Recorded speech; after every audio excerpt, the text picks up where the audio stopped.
Alors, maintenant, parlons de la paraclinique. En paraclinique, déjà, ce que nous devons retenir est que ce n'est pas une inflammation, ok? Tous les marqueurs inflammatoires seront normaux.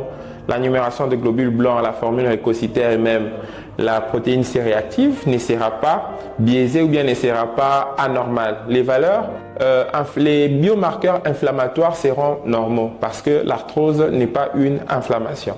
Et on peut faire une radiographie. D'ailleurs, la radiographie est l'examen de choix devant un patient qui vous fait de l'arthrose. Qu'est-ce qui se passe? Il y a des signes radiographiques au niveau en ce qui concerne l'arthrose. Parmi ces signes, nous avons les pincements de l'interligne articulaire. Donc vous allez voir à la radio que si par exemple on est au niveau des genoux, vous allez voir que entre l'articulation, entre les deux os et les cartilages qui constituent la surface articulaire, l'usure du cartilage fera en sorte qu'il y ait un pincement. Le pincement, ça veut dire le rapprochement des os. Les os vont se pincer, ok?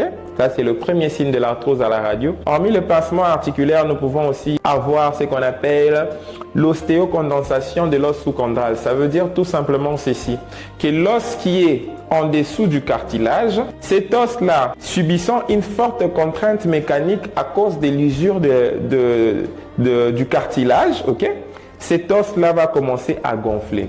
L'ostéocondensation veut dire l'os qui est en dessous du cartilage, commence à subir des remaniements, ok? À cause de la contrainte mécanique, il va commencer un peu à gonfler, il va commencer un peu à avoir une forte densité au niveau radiologique. C'est ça l'ostéocondensation. Et on peut aussi avoir ce qu'on appelle des ostéophytes. C'est de petites images autour de l'os qui nous montrent réellement qu'il y a eu un remaniement.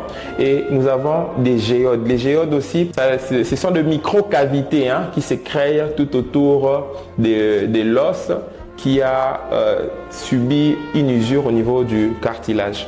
Alors nous allons maintenant finir par les traitements. Comment nous traitons les patients qui font de l'arthrose? Et que l'arthrose, c'est une pathologie dégénérative, donc ça veut dire que la personne est censée connaître sa maladie et savoir que les maladies où ils vivre dans ils ont un traitement pour que l'articulation est même si avec l'évolution de la science actuellement il y a un traitement chirurgical, il y a des poses des prothèses, mais la personne est censée savoir d'abord que c'est une pathologie dégénérative. Donc ça veut dire les maladies où essayer de vivre dans mesure pour que n'a limité évolution, parce que tout ce que nous faisons, c'est de faire en sorte que si le patient est arrivé avec son usure peut-être à 2, nous nous empêchons que l'usure arrive à 10 rapidement. Nous allons faire en sorte de retarder l'évolution, la